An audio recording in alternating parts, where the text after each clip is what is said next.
ഉമ്മയുടെ ഗർഭാശയത്തിൽ നിന്ന് പുറത്തേക്ക് നമ്മൾ ഇറങ്ങിയപ്പോ ഈ വലുപ്പത്തിലല്ല നമ്മൾ ഇറങ്ങിയത്, ഈ സൗകര്യത്തോടു കൂടെയല്ല നമ്മൾ ഇറങ്ങിയത്. ചോര പൈതലായിട്ട ഉമ്മയുടെ ഗർഭാശയത്തിൽ നിന്ന് നമ്മൾ പുറത്തേക്ക് ഇറങ്ങിയത്.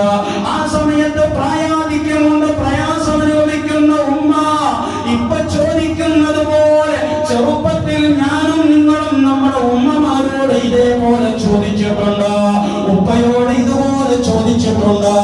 ആ സമയത്ത് ഉമ്മ ദേഷ്യപ്പെട്ട് നമ്മോട് സംസാരിച്ചിട്ടില്ല, നമ്മുടെ ഉപ്പ നമ്മോട് ദേഷ്യപ്പെട്ട് സംസാരിച്ചിട്ടില്ല.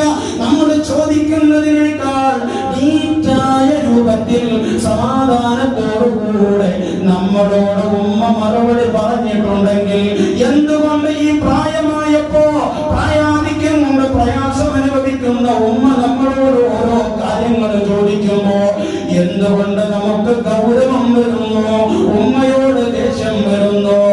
ഈമാൻ പൂർണ്ണമായിട്ടില്ല, ഈമാൻ പൂർണ്ണമായിട്ടില്ല. പരിശുദ്ധമായ ഖുർആന പറയുന്നത് വലാ തഖുൽ ലഹുമാ ഉഫ്, മാതാവിനോടും പിതാവിനോടും ചെയ്യുന്ന വാക്ക് പോലും നീ പറയരുതേ. വലാ തൻഹറുഹുമാ, അവരെ നീ നിരാകരിക്കരുത്, അവരെ നീ തൃണവൽക്കരിക്കരുത്, അവരെ നീ വൃദ്ധസദനത്തിലേക്ക് കൊണ്ടയക്കരുത്. വഖുൽ ലഹുമാ ഖൗലൻ കരീമാ, മാന്യമായ രൂപത്തിലായിരിക്കണം സംസാരിക്കേണ്ടത്. ഇന്ന് പല രക്ഷിതാക്കളും പല മാതാപിതാക്കളും വിലപിക്കുകയാണ്, വേദനിക്കുകയാണ്. എന്തേ കാരണം? അതേ, എന്റെ മകൻ അനുസരിക്കുന്നില്ല, എന്റെ മകള് വഴിവിട്ട ജീവിതമാണ്. എന്താ സംഭവിച്ചത്? എന്താണ് സംഭവിച്ചത്?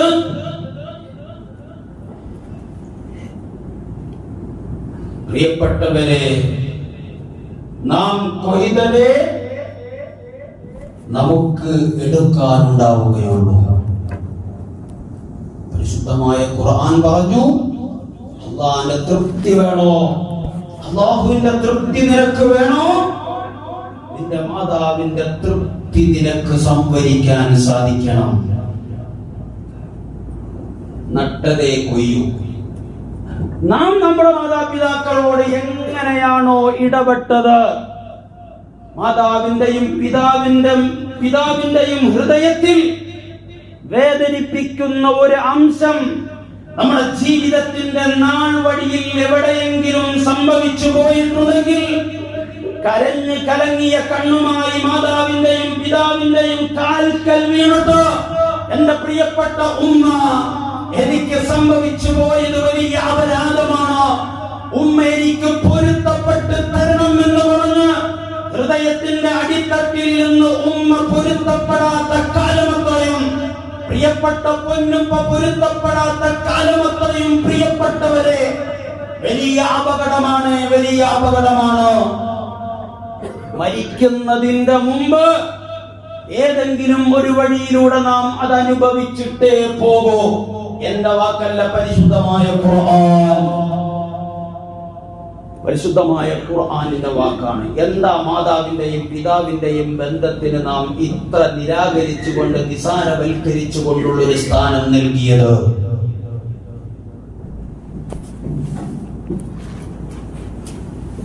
കൂടുതൽ വീടുകളും ഇന്ന് വൃദ്ധസദനങ്ങളായിക്കൊണ്ടിരിക്കുകയാണ്.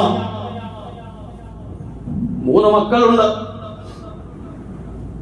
ഒരു മകൻ ലണ്ടനിലാണ്, ഒരു മകൻ ആഫ്രിക്കയിലാണ്, ഒരു മകനാണെങ്കിൽ കുവൈറ്റിലാണ്.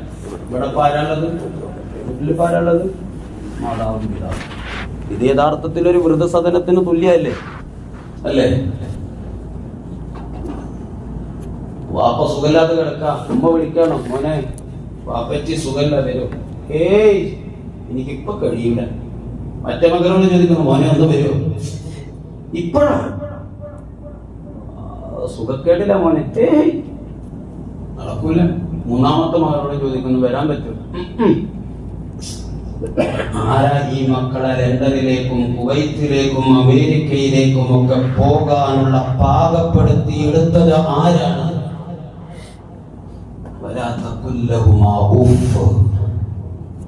ഇൻഷാ അല്ലാഹ് ബന്ധങ്ങളെ കുറിച്ച് ഞാൻ പറഞ്ഞു വരികയാണ്. ഇൻഷാ അല്ലാഹ് നമുക്ക് കുറച്ച് സമയം എല്ലാ വെള്ളിയാഴ്ചകളിലും ബന്ധത്തിന്റെ കടക്കൽ കത്തിവെക്കുന്ന ആളുകൾ അധികരിച്ചു കൊണ്ടിരിക്കുകയാണ്. നല്ല സൗമ്യമായി ജീവിക്കുന്ന ബന്ധങ്ങളെ എങ്ങനെയെങ്കിലും അത് അകലിക്കണം എന്നുള്ള തരത്തിലാണ് ജീവിച്ചുകൊണ്ട് നടക്കുന്നത്. നമ്മുടെ നാട്ടിൽ പരസ്പരം അങ്ങോട്ടും ഇങ്ങോട്ടും ഒരാളും വൈരാഗ ബുദ്ധിയോടുകൂടെ വിദ്വേഷത്തിന്റെ ഒരു അണുഅളവ് ഹൃദയാന്തരങ്ങളിൽ വെച്ചുകൊണ്ട് നടക്കരുതേ പ്രിയപ്പെട്ടവരെ. അത് നമ്മുടെ നാടിന്റെ സൗകര്യം, നമ്മുടെ നാടിന്റെ സുന്ദരമായ ഉയർച്ചക്ക് അത് വലിയ പ്രശ്നമാകുമെന്ന് ഞാൻ അടിവരയിട്ടുകൊണ്ട് പറയുകയാണ്. എന്തിന്റെയോ പേരിൽ പലപ്പോഴും നാം ചണ്ട കൂടി വൈരാഗ്യ വിദ്വേഷത്തിന്റെ കണികകൾ നമ്മുടെ ഹൃദയാന്തരങ്ങളിൽ നാം കത്തിച്ച് ജീവിക്കുന്നു. നമ്മുടെ നാട്ടിൽ ഒരാളും അങ്ങനെ ഉണ്ടാവാൻ പാടില്ല.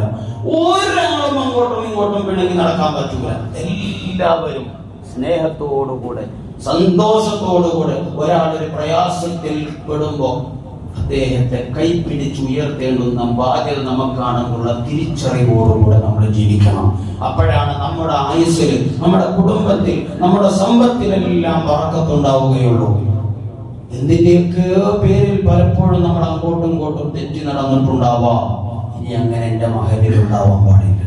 എല്ലാവരും അങ്ങോട്ടും ഇങ്ങോട്ടും അസ്സലാമു അലൈക്കും വറഹ്മത്തുള്ളാഹി വബറകാത്ത് അഫ്ശുസ് സലാമ ബൈനക്കും, പരസ്പരം അങ്ങോട്ടും ഇങ്ങോട്ടും സലാമിനെ വ്യാപിപ്പിച്ചിട്ട്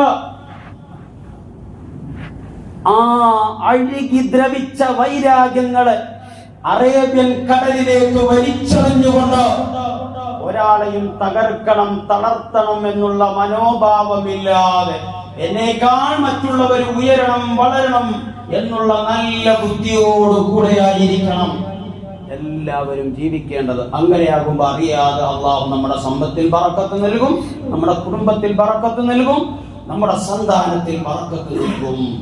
നമ്മുടെ എല്ലാ മേഖലകളെയും അള്ളാഹു നല്ല വിജയത്തിലേക്ക് എത്തിക്കും. പരിശുദ്ധമായ റമദാനാണ് കടന്നു വരുന്നത് അല്ലേ? ഹജ്ജ് വരുമ്പോ അല്ലെങ്കിൽ ഉംറക്ക് പോകുമ്പോ വലിയ ആളുകളായിട്ട് പറയും എനിക്ക് പൊരുത്തപ്പെട്ടു തരണം. ദൈനംദിനം ഒരു മനുഷ്യന്റെ ഹജ്ജിനേക്കാൾ ഉംറയേക്കാൾ വലുതാണ് നിസ്കാരം. ഈ നിസ്കാരം അള്ളാഹ് സ്വീകരിക്കണ്ടേ? അള്ളാഹ് സ്വീകരിക്കണമെങ്കിൽ ഒരാളുടെ മനസ്സിലും മറ്റൊരാളോട് പകയും വിദ്വേഷവും ഇല്ലാത്ത നല്ല മനസ്സായിരിക്കണം. അങ്ങനെയുണ്ടെങ്കിൽ മാത്രമേ എന്റെ ഈ നിസ്കാരത്തയമ്പിന് അഡ്രസ് ഉള്ളൂ. പ്രിയപ്പെട്ടവരെ, ദുനിയാവിന്റെ കാര്യലാഭത്തിന് പിണങ്ങിയിട്ട് എത്ര കണ്ട് സുജൂദിൽ കിടന്നാലും അല്ലാഹുവിന്റെ നിന്റെ സൽക്കർമ്മങ്ങൾ വേണമെന്ന് സയ്യിദുനാ മുഹമ്മദ് റസൂലുള്ളാഹി സ്വല്ലല്ലാഹു അലൈഹി വസല്ലം. ഇൻഷാ അല്ലാഹ് ആ വിഷയത്തിലേക്കൊക്കെ നമുക്ക് കടന്നു വരാം. അതുകൊണ്ട് പരിശുദ്ധമായ റമദാൻ നമ്മളിലേക്ക് കടന്നു വരുമ്പോ ഇതേതാണ് ഇപ്പോ അറബി മാസം, ഡിസംബർ അല്ലേ അറബി മാസം?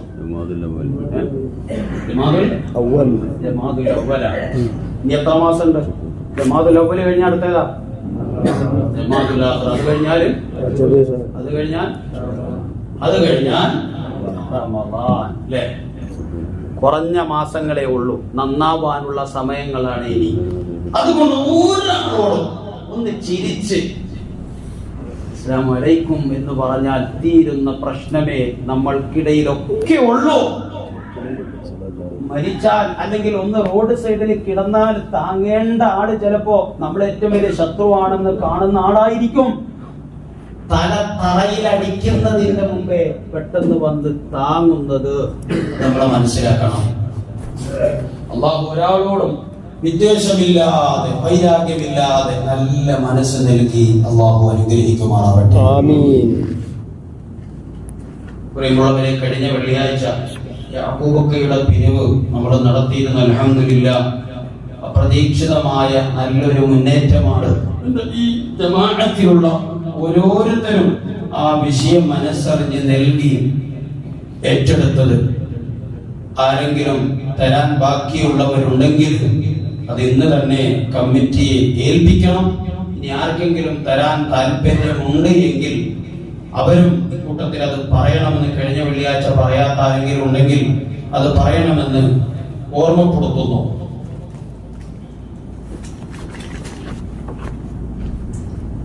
വെള്ളി സ്പെഷ്യൽ 2430 രൂപ, സംഭാവന 22,779 രൂപ, ദുആ ചെയ്യാൻ 313, വിദേശത്ത് ഉള്ള മക്കൾക്കും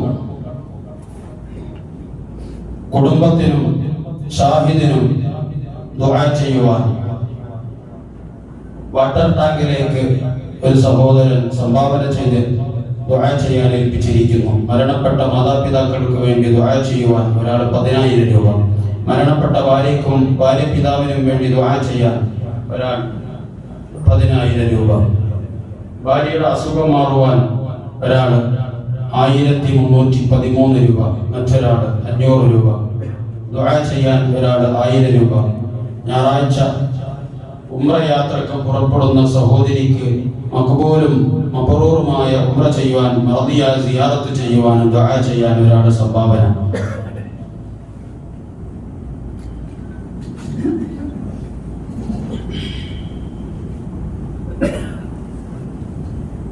ഉസ്താദിനോട് പറഞ്ഞ കാര്യങ്ങൾക്ക് പ്രത്യേകം ദുആ ചെയ്യുവാനും, വാഹനാപകടത്തിന്റെ കുട്ടിക്ക് സുഖം ലഭിക്കുവാനും, അല്ലാഹുവേ ഉംറക്ക് പോകുന്ന സഹോദരിയുടെ യാത്ര നീ കബൂലാക്കണേ അല്ലാഹുവേ, റാഹത്തോടുകൂടെയുള്ള യാത്രയാക്കണേ തമ്പുരാനേ. മഖ്ബൂലും മബ്റൂറുമായ ഉംറയും സിയാറത്തും നിർവഹിച്ചു വരാൻ അല്ലാഹുവേ തൗഫീഖ് നൽകണേ തമ്പുരാനേ. വാട്ടർ ടാങ്ക് വളരെ ഒരു സ്വിമ്മിംഗ് പൂൾ പോലെ വളരെ സുന്ദരമായി കമ്മിറ്റി അതിന്റെ പടിയൊക്കെ പൂർത്തീകരിച്ചിരിക്കുകയാണ്. കാണുമ്പോൾ തന്നെ വളരെ സൗന്ദര്യപൂർണമായ വാട്ടർ ടാങ്ക് ആക്കിയിട്ട് നമ്മുടെ പള്ളിയുടെ മുകളിൽ അത് സ്ഥാപിച്ചിട്ടുണ്ട്. സഹായിച്ച എല്ലാവർക്കും അല്ലാഹു അർഹമായ പ്രതിഫലം നൽകണേ അല്ലാഹ്. എല്ലാവരുടെയും പ്രയാസങ്ങളും ബുദ്ധിമുട്ടുകളും നീ അകറ്റണേ അല്ലാഹ്. വിദേശത്തുള്ള മക്കൾക്ക്, കുടുംബത്തിന്, പ്രത്യേകിച്ച് ഷാഹിദ്, എല്ലാവരുടെയും പ്രയാസങ്ങളും ബുദ്ധിമുട്ടുകളും നീ മാറ്റിക്കൊടുത്ത് പ്രിയപ്പെട്ട ഷാഹിദിന്റെ ജീവിതത്തിലേക്ക് സന്തോഷകരമായ മടക്കം നീ എത്രയും പെട്ടെന്ന് സാധ്യമാക്കി കൊടുക്കണേ തമ്പുരാനെ. ഭാര്യയുടെ അസുഖം എത്രയും പെട്ടെന്ന് നീ ശിഫയാക്കണേ തമ്പുരാനെ. എല്ലാവിധ വിഷമങ്ങളും പ്രയാസങ്ങളും തീർത്തുകൊണ്ട് സന്തോഷകരമായ ജീവിതം നൽകി അനുഗ്രഹിക്കണേ അല്ലാഹ്. അതുപോലെ തന്നെ തൊടുപുഴ മദ്രസയുടെ പുനർനിർമ്മാണം, അതിന്റെ ആവശ്യാർത്ഥം അതിന്റെ കമ്മിറ്റി ഇവിടെ പുറത്ത് നിൽപ്പുണ്ട്. ഇൻഷാ അല്ലാഹ് കഴിയുന്ന എല്ലാവരും അതിനോട് സഹകരിച്ച്, അള്ളാഹുവിന്റെ ദീന് വളർത്തുന്ന ഒരു സ്ഥാപനമാണല്ലോ, എല്ലാവരും അതിനോട് സഹകരിച്ച് ആ വിഷയവും വിജയിപ്പിക്കണമെന്ന് ഓർമ്മപ്പെടുത്തുന്നു. അള്ളാഹു എല്ലാം സന്തോഷത്തിലാക്കട്ടെ.